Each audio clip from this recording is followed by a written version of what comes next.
Mi afición a las matemáticas surgió en el Instituto Nacional de Bachillerato Domingo Meiral de Jaca, donde tuve la oportunidad de disfrutar de dos profesoras magníficas de matemáticas y de física y química, que fueron las que despertaron mi pasión por la ciencia en general. Pero al mismo tiempo tuve la satisfacción de poder ser profesor durante los veranos, dando lo que entonces se llamaban clases particulares de matemáticas. Empecé a dar clases particulares prácticamente desde el quinto año de bachillerato, a gentes que eran prácticamente de mi edad, ¿no? Y entonces eso despertó también en mí la pasión por enseñar matemáticas. Que si quieres, por una parte hay un input científico que viene de mi relación con dos excelentes profesoras y por otra parte el input de poder enseñar y compartir lo que sabía con otras gentes. Empecé a estudiar la carrera de matemáticas en el año 1968 en la Universidad de Zaragoza. Eran años convulsos, pero la gente que estábamos estudiando matemáticas, junto a la pasión por la cultura, la política, teníamos la pasión por la ciencia. Y tuvimos unos profesores francamente buenos, y uno de ellos, el profesor Luis Vigiel y Vázquez, cuando yo era estudiante de cuarto de carrera, me dijo: oye, si te interesa trabajar en el departamento, hay becas de colaboración que te van a permitir hacer una tesis doctoral y, por otra parte, dar clase. De hecho, el quinto año de carrera daba clase y también empecé a investigar. Y bueno, tengo la inmensa satisfacción de que el último año de carrera publiqué mi primer artículo científico con uno que para mí ha sido de los mejores matemáticos de España, José Luis Rubio de Francia. Como verás, es todo un flujo de buenas vibraciones científicas que me llevaron de esa manera a iniciar la tesis doctoral, que la finalicé en el año 1976.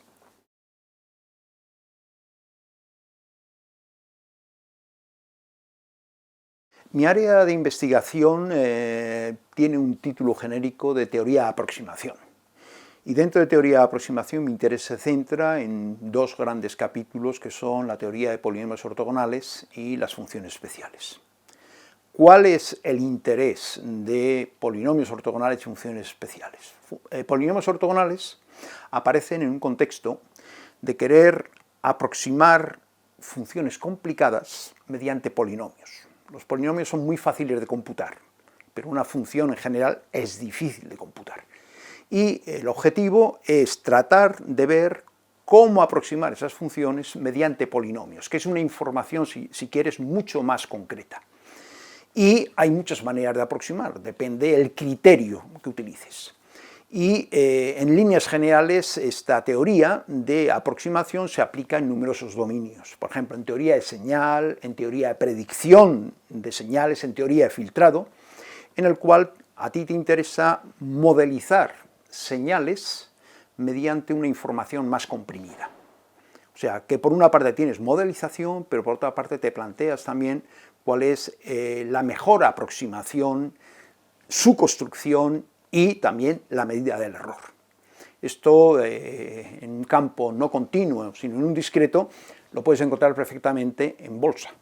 Tú cuando ves la evolución de los valores en el IBEX, es una evolución continua, pero los datos son discretos. No mides en todo momento, sino que mides, por ejemplo, cada minuto la evolución del valor. Y lo que se trata es tratar de ajustar los datos de una determinada manera y sobre todo utilizarlos para predecir el futuro. O sea que no se trata tanto de modelizar el presente, sino también vislumbrar qué tendencia va a tener el futuro. Esto es una de las ideas que tenemos en teoría de aproximación. Y luego el otro tema que es también muy importante, el de funciones especiales, tiene que ver con modelos de lo que se llaman vulgarmente las ecuaciones de la física matemática. En física matemática hay tres grandes modelos de ecuaciones, que son los elípticos, los hiperbólicos y los parabólicos, y lo que se trata es aproximar las soluciones, no calcularla exactamente. En matemáticas, alguna gente habla de que es una ciencia exacta, pero no es correcta. Para mí es una ciencia de aproximación. Y te planteas cuatro grandes problemas: la existencia de solución, la unicidad de la solución la construcción mediante algoritmos y sobre todo la medida de los errores, es decir, la medida de fiabilidad del método que estás utilizando.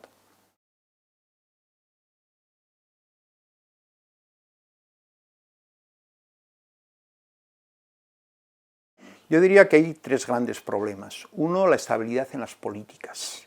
Es decir, lo que no podemos hacer es cada 4 años cambiar líneas que tendrían que ser maestras, que tenían que estar muy consensuadas y en las que la tarea fundamental no es cambiar radicalmente las políticas, sino evaluar las políticas para mejorarlas.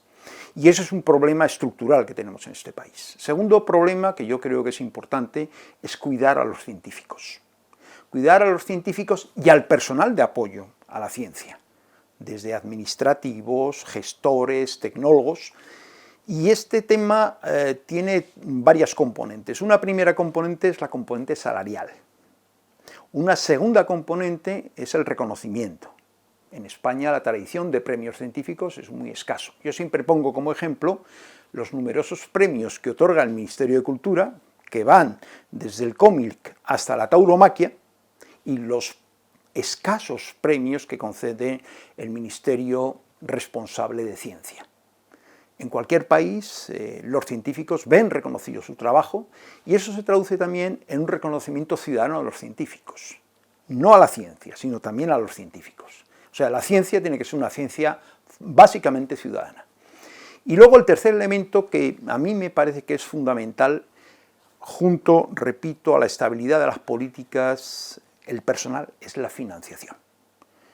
Nosotros seremos europeos cuando nuestros estándares de financiación e inversión en ciencia, tecnología e innovación sea equiparable a los países europeos. En estos momentos tenemos un 1,42% de PIB destinado a investigación y ciencia. En los países europeos es un 2 y hasta un 3%. Creo que esos son los tres elementos fundamentales y en los cuales creo que hay que destacar también el papel que deben tener los científicos en un compromiso porque la ciudadanía perciba la ciencia como el deporte y como la cultura. Que se combata esa idea de que los científicos son unas personas aisladas de la realidad, sino que los científicos somos personas que estamos sumidos en una realidad y queremos ser agentes en esa realidad. Y luego, como un tema colateral a ese reconocimiento, yo señalaría también que el papel de la ciencia en un mundo global exige la internacionalización de la ciencia. Internacionalización que no solamente es que los científicos publiquen en revistas de carácter internacional, sino también atracción de científicos del extranjero, movilidad de los científicos españoles hacia el extranjero, y el último punto que es muy importante, la representación española científica en grandes organismos internacionales. Te voy a dar un dato que puede ser relevante. No tenemos agregados científicos en las embajadas. Tenemos agregados culturales, tenemos agregados laborales, tenemos agregados militares, pero no hay agregados científicos. Si queremos aprender de nuestro entorno, pensemos en Francia y en Alemania. En España tienen los franceses lo que se llama el attaché scientifique, que es una persona que se encarga de divulgar la ciencia francesa a nivel de España y procurar incrementar las relaciones científicas entre nuestros países. Tenemos ahí un vacío absoluto, por ejemplo, con América Latina, que sí se cubre, digamos, con otros medios, Instituto Cervantes y similares, pero a nivel científico hay un vacío absoluto.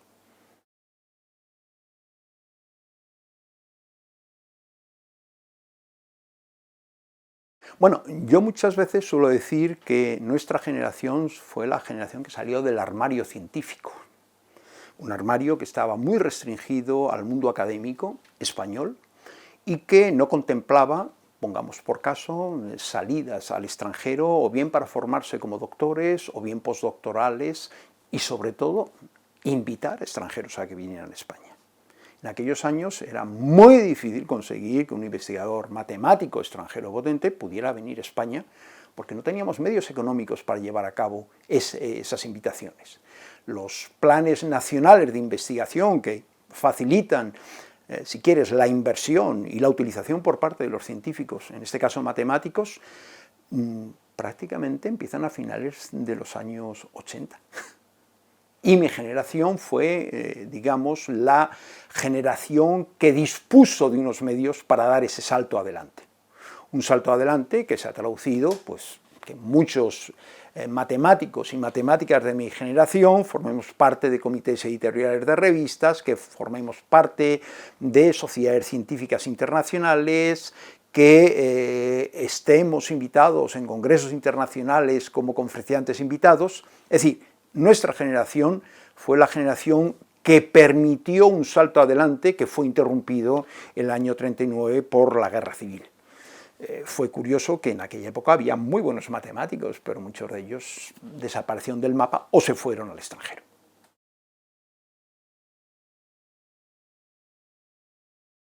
Yo creo que una sociedad en la cual la digitalización es una de las armas clave del conocimiento y de la difusión de la información, los matemáticos y matemáticas estamos aportando toda la idea, digamos, que es el sustrato de la inteligencia artificial, de la robótica, de la modelización, de la ciencia de datos, etc. Detrás de todas esas cosas hay matemáticas. Pero hay un hecho que sí que me interesaría destacar. No es que los matemáticos hagamos esas cosas. Los matemáticos aportamos la base para que esas cosas puedan ser posibles. Y en ese sentido, el papel de las matemáticas como ciencia básica se ha visto validado por los grandes avances científicos y tecnológicos en los cuales estamos inmersos. Pero también hay matemáticos aplicados, matemáticos que trabajan en áreas de conocimiento en colaboración con físicos, con ingenieros, con médicos, con científicos sociales. ¿Por qué? Porque las matemáticas, como el método científico, es una herramienta básica para conocer la realidad y también para transformarla. Yo pienso que eso es una idea clave. El conocimiento no es un conocimiento para ser disfrutado por quienes los generan, sino para ser compartido por quienes quieren aprender y por quienes quieren transformar esa realidad que les rodea.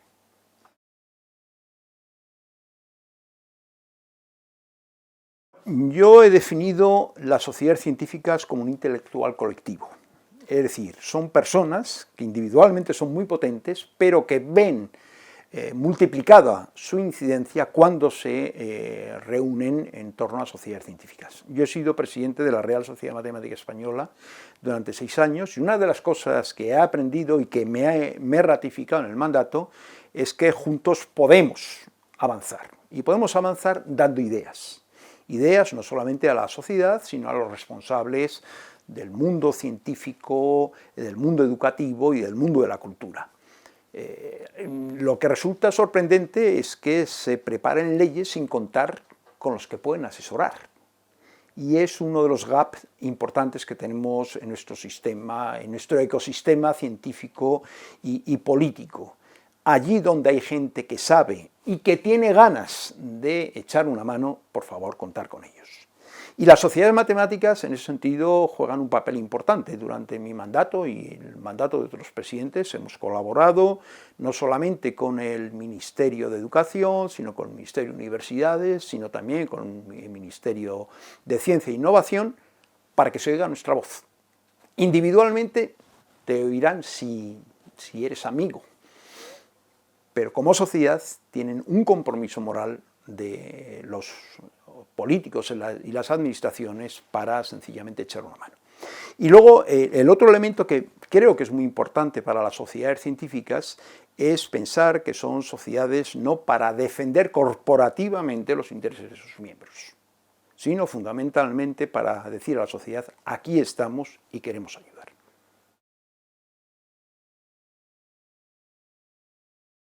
Bueno, yo creo que el hecho de pensar de manera autónoma, sin restricciones, la libertad de la que alguna gente habla, es una de las tareas fundamentales y uno de los elementos fundamentales para un científico. Buscar tus problemas, tratar de encontrar soluciones a problemas de otros, pero sobre todo compartirlos. A mí lo que me parece no solamente es la pasión, como dicen algunos amigos, de resolver un teorema que lleva a lo mejor mucho tiempo abierto, sino fundamentalmente crear teorías y compartirlas con otros colegas, de los cuales vas a aprender mucho, y sobre todo, y esto es un elemento central, el hecho de tener una libertad de movimientos que no está regulada por nadie. La docencia es una actividad que sí que está muy regulada. Un profesor tiene que dar X horas de clase a alumnos de diferentes perfiles, pero la investigación para mí es como la creación artística. Disfrutas creando, pero sobre todo disfrutas compartiendo con otros, tratando de hacer visible lo que has descubierto.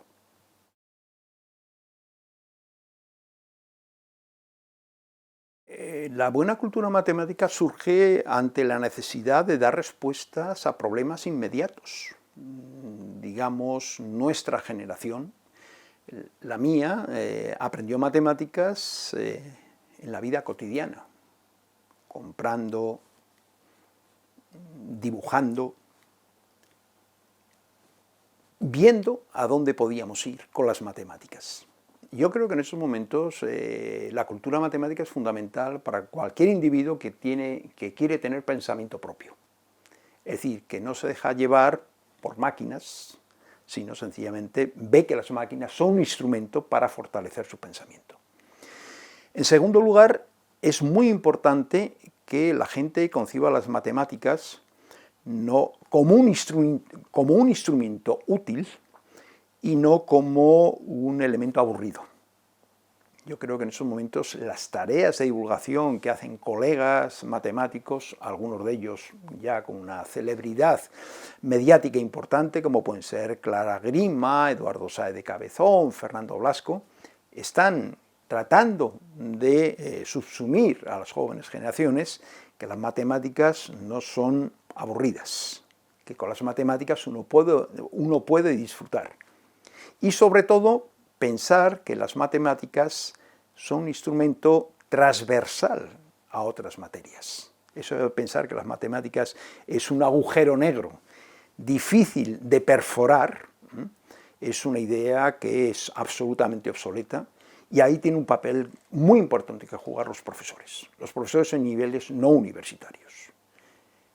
Hacer de las matemáticas un instrumento no solamente útil, sino que puede ser creativo y transversalizarla a otras áreas de conocimiento en el cual las matemáticas ven realzado su papel.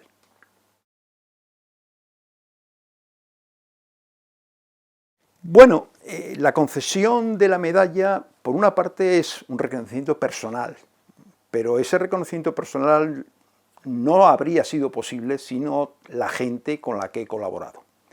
Gente que he colaborado que va desde mis estudiantes de las titulaciones que imparto aquí en la Carlos III, mis estudiantes de doctorado, mis colegas, mi familia. Pero hay un último elemento que creo que es importante. El proyecto de la RESME ha sido un proyecto colectivo. Y los éxitos de la RESME, que han servido, si quieres, de argumento complementario para concederme la medalla, están en el excelente equipo de trabajo que conformamos en la Junta de Gobierno. Fueron un equipo de trabajo en bloque de 6 personas, más las vocalías, en los cuales teníamos muy claro lo que queríamos hacer. Y eso es lo que queríamos hacer, y me parece que es importante remarcarlo, estaba basado en 4 grandes ejes, lo que llamábamos el eje de género. Intentar que las mujeres tuvieran un protagonismo matemático, que es muy importante, y estimular que las matemáticas atraigan mujeres, que las mujeres no solamente se centren en la enseñanza no universitaria y posteriormente la universitaria en áreas que no sean STEM. En segundo lugar, el tema que yo llamaría geográfico. Geográfico en el sentido no solamente a nivel español, es decir, que no sean Madrid y Barcelona los grandes focos de generación matemática de este país, sino distribuirlo a lo largo del territorio, pues procurar que las bienales de la RESME, los congresos binacionales que solemos hacer, se distribuyeran por todo el territorio, porque la atracción que eso genera desde el punto de vista de estudiantes, pero también mediática, es infinitamente superior a la que genera en Madrid y Barcelona. Y a nivel internacional, es decir, desarrollar colaboración con otras sociedades matemáticas, fundamentalmente latinoamericanas, pero también europeas y norteamericanas y canadienses, porque, en cierto modo, nos permite visibilizar lo que hacemos aquí, individualmente, pero colectivamente. Y hay un último punto que es central, que es el tema generacional. La necesidad de un relevo de la promoción o las promociones que ya se encuentran próximas a la jubilación por parte de eso que muchas veces se define como la generación mejor preparada a la historia. Tenemos excelentes matemáticos jóvenes, pero muchos de ellos tienen que ir fuera porque no tienen oportunidades. Te voy a dar un dato que es significativo. La media de acceso de un matemático a una plaza permanente de profesor titular de universidad está en 45 años. Eso significa que entre la lectura de la tesis y la consolidación profesional han pasado prácticamente 18 años. Eso es inaudito en otros países. Y aprovechando que va a haber un relevo generacional, tiene que haber una planificación por parte del ministerio, por parte de las universidades, por parte de las comunidades autónomas, para facilitar que al menos con 35 años, un matemático brillante pueda tener consolidada su posición. Una diferencia fundamentalmente de mi generación con la actual, que yo, por ejemplo, fui profesor titular, entonces se llamaba adjunto, con 26 años. Y fui profesor agregado con 29 años y catedrático de universidad con 33 años. Ese objetivo que se podía conseguir a finales de los años 70 sería un gran objetivo para dinamizar a las jóvenes generaciones y ver que el ecosistema científico y académico español los necesita. Pero hay que darles oportunidades en términos de edad y oportunidades en términos salariales.